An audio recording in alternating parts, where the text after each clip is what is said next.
আওয়ামী লীগ সরকারের পর অন্তর্বর্তী সরকারও বাংলাদেশ ব্যাংকের স্বায়ত্তশাসন নিশ্চিত করতে দেননি বলে মনে করেন সাবেক governor doctor Ahsan H Mansur. Star নিউজকে দেয়া এক সাক্ষাৎকারে তিনি বলেন, সংস্কারের নতুন কোনো ভালো উদ্যোগ নতুন সরকার এখনও নিতে পারেনি। ব্যাংক খাতের অস্থিরতা দূর করতে ক্ষমতাধরদের প্রতি আনুগত্য না দেখিয়ে আইনের বাস্তবায়ন করার তাগিদ দেন তিনি। এক্ষেত্রে ব্যাংক রেজুলেশন অধ্যাদেশ সহ ব্যাংক কোম্পানি আইনও বাস্তবায়নের পরামর্শ দেন তিনি।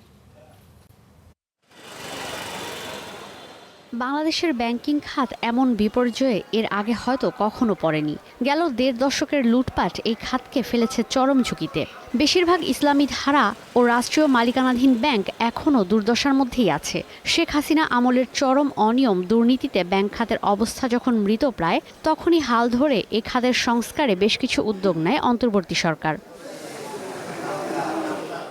এরপর আসে নির্বাচিত সরকার। দুর্বল ব্যাংক একীভূতকরণ, ব্যাংক রেজুলেশন আইন ২০২৬, ব্যাংক কোম্পানি আইন সহ বেশ কিছু চ্যালেঞ্জ নিয়ে কাজ করছেন বাংলাদেশ ব্যাংকের নতুন গভর্নর। কেন্দ্রীয় ব্যাংকের সাবেক গভর্নর বলছেন, বাংলাদেশ ব্যাংকের স্বায়ত্তশাসন বাস্তবায়ন প্রয়োজন ছিল, যেটা বাস্তবায়ন অন্তর্বর্তী সরকার করতে পারেনি।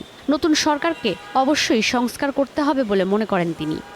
এই বাংলাদেশ ব্যাংকের স্বায়ত্তশাসনের আইনটা এটা আমরা করতে পারিনি, এবং এটা আমি বলবো যে আমাদের তৎকালীন যে অ্যাডভাইজার সাহেব ছিলেন উনি এটাকে করতে দেন নাই। ওপেন মার্কেট রাখতে হবে, কনফিডেন্স বিল্ডিং করতে হবে, এবং নতুন সরকার এসছে, নতুন সরকার অবশ্যই এটা করতে পারে বলে আমি আশাবাদী। আমাকে বাজারের মতো বাজারকে চলতে দিতে হবে, ব্যক্তি খাতের প্রতিষ্ঠান ব্যক্তি খাতের মতো ক্ষমতাধরদের প্রতি আনুগত্য দেখিয়ে নীতি প্রণয়ন করা সেই ধরনের করা যাবে না।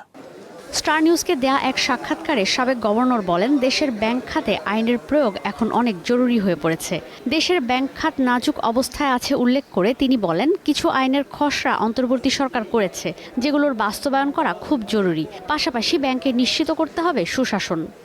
আমরা ৬টা-৭টা আইন প্রণয়ন করে দিয়ে আসছি, ড্রাফট করে দিয়ে আসছি। ডিপোজিট ইন্স্যুরেন্স অ্যাক্ট এটা হয়ে গেছে। বাংলাদেশের ব্যাংকিং খাত খুবই একটা নাজুক অবস্থায় আছে।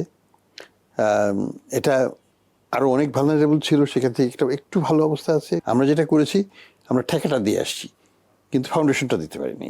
ফাউন্ডেশনটা করার জন্য এই আইনগুলো লাগবে। তিনি বলেন, ব্যাংককে রাজনীতিকীকরণ থেকে বের করে সরকারের বিশ্বাসযোগ্যতা বাড়াতে হবে, তাহলেই ব্যাংক খাতে ফিরতে পারে সুদিন। ঈশিতা ব্রহ্ম, স্টার নিউজ, ঢাকা।